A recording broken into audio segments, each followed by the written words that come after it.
Franck Ferrand raconte sur Radio Classique.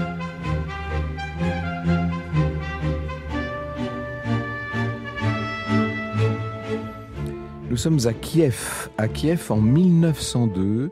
Une petite fille de 4 ans s'appelle Golda Mabovitch. Voici ce qu'elle nous dit. Nous vivions au premier étage d'une petite maison de Kiev et je ne peux oublier les rumeurs récurrentes des pogroms qui nous menaçaient. J'ignorais ce qu'il en était précisément, mais je savais que ce péril était lié au fait d'être juif. Une multitude brandissant couteaux et gourdins faisait irruption dans la ville et hurlant « Meurtrier du Christ !» s'apprêtait à commettre de terribles choses contre moi et ma famille. La terreur, dira-t-elle, elle écrit ça dans ses mémoires, des mémoires qui paraîtront en 1975, la terreur, le plus évident de mes souvenirs. Il faut dire qu'en ce début de XXe siècle, dans l'Empire russe, les Juifs sont constamment persécutés, 690 pogroms en 3 ans, et quand je dis pogrom, il y a des mutilations, il y a des tortures, des choses atroces. La terreur, la nécessité de se défendre vont à jamais marquer celle qui un jour deviendra Golda Meir. Son père est menuisier, Moshe, et il décide de mettre sa famille un petit peu à l'abri chez ses beaux-parents à Pinsk, et lui, de son côté, il va essayer d'émigrer aux États-Unis avec l'idée un jour de les faire venir. Et effectivement, 2 ans plus tard, la situation en Russie est trop dangereuse. La mère, Bluma, et les 3 filles partent à leur tour. C'est le voyage, d'abord jusqu'à Anvers, qui est long, qui est périlleux. Ils sont rackettés par des policiers. Des voleurs s'emparent de leurs bagages. On dirait que toutes les malédictions du monde se sont abattues sur eux. Mais bref, elles finissent par arriver à Anvers et par embarquer sur un cargo. Oh, quand je dis un cargo, imaginez ce bateau complètement bondé, parce qu'elles ne sont pas les seules, évidemment. Les voilà dans la traversée vers les États-Unis. Toute la famille se réunira à Milwaukee, c'est dans le Wisconsin, on est sur la rive ouest du lac Michigan. Et la grande sœur de Golda, qui s'appelle Sheina, qui est une intellectuelle et qui, avant même d'immigrer, déjà militait dans les milieux socialistes et sionistes, va donner en quelque sorte un modèle pour la jeune Golda, qui la suit dans cette voie. Golda lit des essais sur l'idée d'un retour des Juifs en Palestine. Vous voyez exactement à quelle époque on est. C'est la grande idée de l'époque, bien entendu, avec une implantation, pourquoi pas là-bas, et même un État. Et le renouveau de la judéité par le travail de la terre. Elle a 19 ans maintenant, Golda, quand elle adhère aux Travailleurs de Sion. Elle milite, elle prêche la parole travailliste à la sortie des synagogues, il faut l'imaginer, juchée sur une caisse. C'est vraiment une jeunesse qui est exactement celle de tous ces pionniers d'Israël, tels qu'on a pu nous les présenter. Et elle va rencontrer un garçon qui est un intellectuel beaucoup plus réservé, Maurice. Ils se marient, elle devient à ce moment-là Golda Meyerson, et tous deux décident de faire ce fameux voyage, de partir pour la Palestine, d'aller refonder l'Eretz d'Israël, la terre d'Israël. Nous sommes en mai 1921. Ils abandonnent donc le confort américain pour aller s'installer dans un kibbutz. On est dans la vallée de Jezreel, en Palestine, qui à l'époque, en 1921, est sous mandat britannique, bien entendu.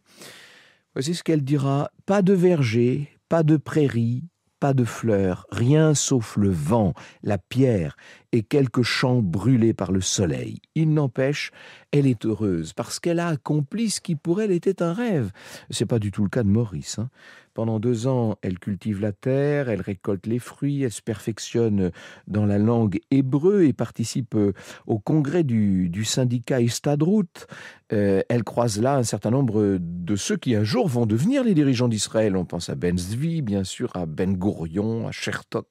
Elle s'occupe de l'accueil des immigrantes, du droit du travail pour les femmes. Et avec Maurice, elle va avoir 2 enfants. Et finalement, ils vont aller s'installer un peu loin de ce kibbutz. Ils vont aller s'installer en ville, à Jérusalem. Et dans les années 30, on voit Golda qui continue de se battre pour permettre aux Juifs de fuir le nazisme, de s'installer en Palestine, tandis que le gouvernement britannique leur coupe l'accès pour essayer de rétablir des relations plus convenables avec les Arabes. Il y a un livre qui est paru chez Perrin, c'était il y a 3 ans maintenant, sous la direction d'Anne Fulda, ça s'appelle « Femmes d'État, l'art du pouvoir ». Et voilà ce que nous dit dans le chapitre qui est consacré à Golda Meir, voilà ce qu'écrit Georges Ayache. À l'été 1938, une conférence internationale sur les réfugiés se tient en France, à Évian, à l'initiative du président Roosevelt. Golda Meirson y assiste en qualité d'observatrice juive de Palestine, mais la parole lui est refusée au cours des débats. D'une même voix, 32 nations participantes à la conférence déclarent qu'elles ne peuvent accueillir le moindre réfugié. En rage, Golda ne mâche pas ses mots devant la presse. « Il y a une chose que j'espère bien voir avant ma mort, c'est que mon peuple n'ait plus jamais besoin qu'on lui exprime sa sympathie. » Ça, on pourrait presque en faire une devise. Ça résume d'une certaine façon la pensée politique de Golda qui, après la guerre, va nourrir une espèce de défiance envers tous ces pays européens qui ont été incapables de protéger les Juifs ou même qui ont collaboré à la Shoah. Le peuple juif, pense-t-elle, ne peut compter que sur lui-même. Et en 48, c'est la création de l'État d'Israël, mai 48. Elle signe la déclaration d'indépendance qui est lue par Ben Gourion. Elle en pleure d'émotion. Le soir, elle va arroser l'événement autour d'une bouteille de vin avec quelques amis, mais c'est pas la joie extatique, loin de là. Non seulement je n'étais pas heureuse, mais j'étais terrifiée et avec raison, écrira-t-elle. Le lendemain matin, à l'aube, elle voit passer de la fenêtre de sa chambre les avions égyptiens qui vont bombarder les centrales électriques du nouvel État. Ça y est, c'est déjà la guerre que déclarent les États arabes à cette toute nouvelle nation d'Israël. Ben Gourion et Golda Meir avaient anticipé ce qui se passe. Voilà, ça fait des semaines qu'elle faisait la tournée de la côte est des États-Unis pour essayer de lever des fonds en vue d'un conflit armé dont elle devinait l'imminence, et elle a obtenu 200 millions de dollars. Dans ses mémoires, elle dira « Nous, les Juifs, nous avons une arme secrète dans nos guerres avec les Arabes. Nous n'avons nulle part où aller et nous devons nous battre. » Il n'y a pas le choix, en quelque sorte. Ben Gourion va faire d'elle l'ambassadrice d'Israël en Union soviétique. Elle a 40 ans à l'époque. Elle qui avait fui la Russie, rappelez-vous, à l'âge de 8 ans. La voilà maintenant à Moscou, qui se sent bien impuissante devant l'antisionisme soviétique qui est en train de croître et qui s'ajoute à l'antisémitisme ancestral des Russes. Janvier 49, elle se fait élire députée travailliste, et Ben Gourion la nomme ministre du Travail. Les religieux orthodoxes s'étranglent évidemment à l'idée que ce soit une femme qui devienne ainsi ministre, mais enfin bon, ils n'ont pas le choix. Ben Gourion lui demande d'hébraïser son nom, et donc Meirson va devenir Meir. C'est comme ça qu'elle devient Golda Meir. Elle présente un plan de construction pour essayer de loger tous les arrivants. Il faut imaginer tous ces gens qui arrivent en permanence, il faut bâtir tout, des écoles, des hôpitaux. Elle va se voir proposer le portefeuille des affaires étrangères. Elle a beaucoup plus de mal à s'imposer, parce que là, il faut composer avec un certain nombre de fortes têtes.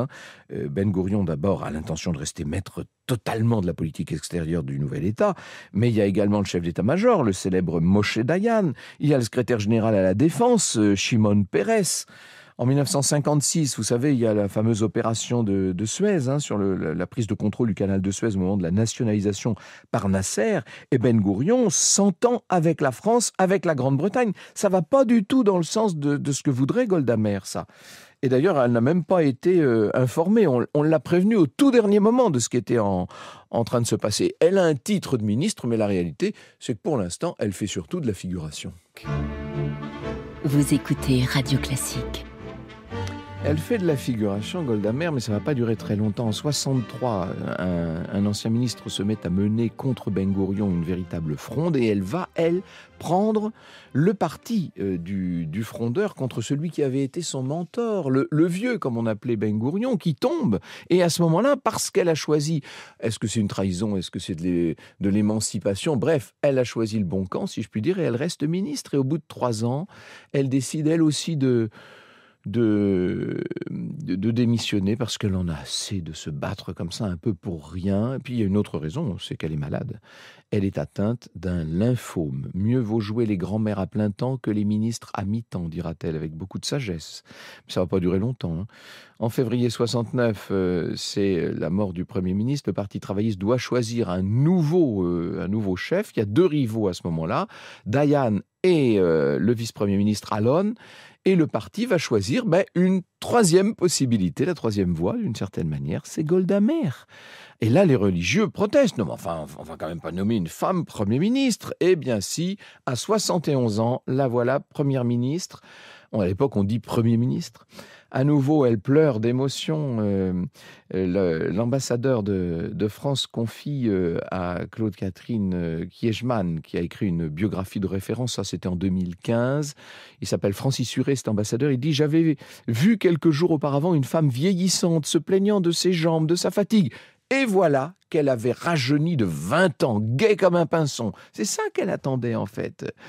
Levée tôt, nous dit Georges Ayache, Golda avale les dossiers qui s'accumulent sur son bureau dans un désordre auquel sa secrétaire particulière, Lou Kadar, s'efforce en vain de remédier.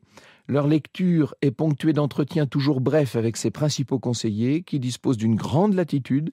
La pause déjeuner est expédiée en quelques minutes et elle se remet à l'ouvrage jusqu'au soir, sauf quand elle doit tenir des réunions de cabinet ou se rendre à la Knesset pour débattre avec les députés. Ce n'est généralement qu'à la nuit tombée que Madame le Premier ministre rejoint son petit appartement de Jérusalem. Elle est devenue la grand-mère d'Israël, c'est comme ça que la presse l'a qualifiée, hein. Dans la presse étrangère, elle est plutôt Iron Woman, la dame de fer, réputée inflexible. Et le quotidien Haaretz, 5 ans plus tôt, voyait en elle une femme tout d'un bloc dont le fanatisme politique destructeur bloque l'unité nationale. Voilà comment on la voyait. Celle qui mate les grèves, qui aussi mate les manifestations des panthères noires, hein, des immigrés juifs africains qui se sentent discriminés par comparaison aux immigrés d'Europe centrale et de Russie. Sa réponse à toutes les revendications, c'est toujours la même, priorité à la défense nationale. C'est ça le sujet, il n'y a que ça en quelque sorte. Et elle va encourager la colonisation à Hébron, en Cisjordanie. Elle va refuser tout dialogue avec les Palestiniens. Il n'existe pas de peuple palestinien. C'est ce qu'elle déclare au Sunday Times en 69. Vous imaginez pourquoi elle ne fait pas l'unanimité, c'est le moins qu'on puisse dire. Elle est très dure envers les pays arabes. « Je préfère vos condamnations à vos condoléances », dit-elle. Et le 5 septembre 72, vous savez ce qui se passe au moment des Jeux Olympiques de Munich. 8 membres de l'organisation Septembre Noir vont tuer 2 athlètes israéliens et en prendre 9 autres en otage. Les terroristes réclament la libération de 234 prisonniers palestiniens. Or, la première ministre ne cède pas et la police allemande va rater son opération commando.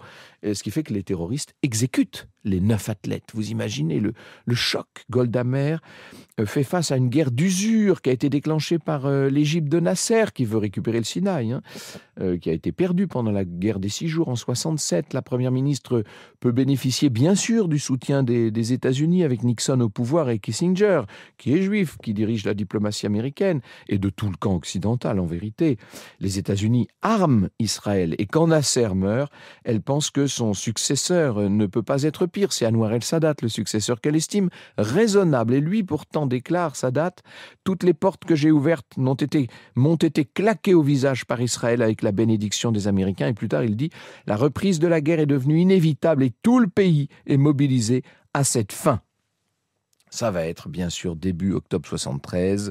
Ça va être ces troupes que l'Égypte et la Syrie d'Hafez el-Assad vont masser aux frontières. Moshe Dayan, le ministre de la Défense et les services de renseignement du Mossad ne croient pas à une attaque, sauf que le 4 octobre, les familles des personnels soviétiques quittent précipitamment l'Égypte et la Syrie.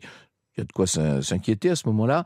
David El-Hazar, qui est le chef d'état-major, va déclencher l'alerte maximale dans l'armée. Il suspend les congés au moment de Yom Kippour. Théoriquement, tout le monde est en congé.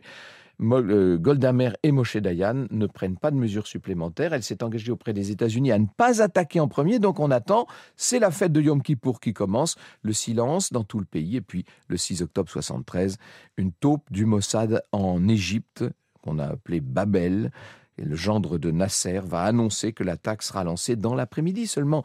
Golda Meir et Moshe Dayan décrètent seulement une mobilisation partielle. Ils comptent sur Washington et sur Moscou pour dissuader les attaquants, pour dissuader l'Égypte et la Syrie de se lancer dans la guerre. Sauf qu'à 13h, vous savez ce qui se passe. Les armées égyptiennes et syriennes lancent l'assaut, plus tôt d'ailleurs qu'on ne le pensait. Et le cabinet de Golda Meir va rester sidéré par cette attaque. C'est le début de la guerre du Kippour, bien entendu. Franck Ferrand sur Radio Classique. Elle est furieuse, Golda Meir. Ils s'en repentiront, dira-t-elle, mais elle voit bien que de ça allait déborder, que Moshe Dayan panique. Le 3e jour, les Israéliens arrivent quand même à stopper les Syriens au nord et à reprendre un peu de terrain. Les États-Unis envoient tout ce qu'ils peuvent, des tanks, des avions, des munitions. Et après 10 jours, Tsahal, quand je dis Tsahal, c'est l'armée israélienne, bien sûr, lance sa contre-offensive dans le sud qui va être victorieuse. Vous savez, on avance en direction du Caire. Et là, c'est les Égyptiens qui sont menacés. Et évidemment, l'Union soviétique exige un cessez-le-feu. C'est l'Union soviétique de Léonid Brejnev à l'époque. Tout va s'arrêter 2 jours plus tard et on peut dire qu'Israël là, a vraiment frôlé la fin. 2365 morts, 6400 blessés, pas mal de prisonniers. Mais surtout, nous dit Claude-Catherine Kiechman dans Golda Meir, une vie pour Israël, cette guerre, c'est paru chez Talandier, cette guerre et la façon dont les dirigeants israéliens se sont laissés leurrer prouvent que l'État hébreu n'est pas invincible et qu'il est tributaire des États-Unis, que la faiblesse des Arabes est toute relative. Une prise de conscience douloureuse à laquelle n'échappe pas Golda Meir après toutes ces épreuves. Jamais plus je ne serai la même personne que celle que j'étais auparavant, dira-t-elle. Elle a failli dans sa tâche de Premier ministre et elle s'en voudra jusqu'à sa mort de ne pas avoir décidé, en temps voulu, la mobilisation générale des réservistes. On a été tiède d'une certaine manière dans le cabinet d'une Première ministre dont vous avez compris que la tiédeur n'était pas la vertu principale. Dans la négociation de paix qui va s'en suivre, Golda Meir va être alors totalement intraitable. Après tout, ce n'est pas Israël qui a déclenché cette guerre, et ce n'est pas Israël qui l'a perdue, dit-elle, pour essayer de justifier cette position que certains considèrent comme jusqu'au-boutiste. Franck Ferrand sur Radio Classique. Les Israéliens ont eu peur. Ils vont rendre Moshe Dayan et Golda Meir responsables de ce qui s'est passé. Le Parti travailliste n'en remporte pas moins les élections, mais de justesse cette fois. La Dame de Fer reste Première ministre, mais elle est très affaiblie évidemment. Et il y a une commission d'enquête qui est créée pour étudier cette question de l'impréparation de l'armée. Et cette commission d'enquête met en cause Golda Meir et met en cause Moshe Dayan d'ailleurs, qui sont sanctionnés. Le chef d'état-major David Elazar, qui pourtant avait alerté le gouvernement, est celui qui prend, si je puis dire. C'est un peu le lampiste de l'opération, ce qui va provoquer l'indignation générale. Le Likoud, c'est le parti de la droite israélienne, dépose une motion de défiance. Et devant tout ça, Golda Meir est conduite à démissionner. On est en avril 1974. Si elle n'avait pas démissionné, elle aurait sans doute été mise en minorité. Pour moi, c'est fini. Je suis arrivée au bout du chemin, dit-elle. Et pour la première fois, d'ailleurs, le Likoud va l'emporter. On est là en mai 1977. Elle est toujours malade, Golda Meir, bien entendu. Elle se bat constamment contre cette maladie, contre ce lymphome. Et elle n'a plus maintenant l'énergie nécessaire. Elle est prise et dépassée par cette maladie. Elle va s'éteindre le 8 décembre 1978 à Jérusalem. Vous vous souvenez peut-être, certains d'entre vous en tout cas, de cette nouvelle et de ce visage qui apparaissait sur les écrans, la mort de Golda Meir. Donc, 1 an plus tôt, le nouveau Raïs, le nouveau patron de l'Égypte, Sadat, avait pris l'initiative d'une visite de paix en Israël. Ça a été un moment absolument historique. Golda Meir était là, il l'a attendu avec Menahem Begin, le Premier ministre issu, lui, du Likoud. Elle était là sur le tarmac de l'aéroport. Et Sadat lui a dit, Il a parlé donc à Golda Meir, on est juste avant, très peu de temps avant sa mort. Hein. Depuis très très longtemps, j'ai eu envie de vous connaître. Et elle dit, moi aussi j'ai attendu longtemps pour vous rencontrer. Pourquoi n'êtes-vous pas venu plus tôt ? Oh, le temps n'était pas mûr, dit Sadat, dont vous avouerez qu'il aura jusqu'au bout été un grand diplomate. Lui-même, Anwar el-Sadat, sera assassiné, vous le savez, à très peu de temps de là, en octobre 1981. Vous écoutez Radio Classique.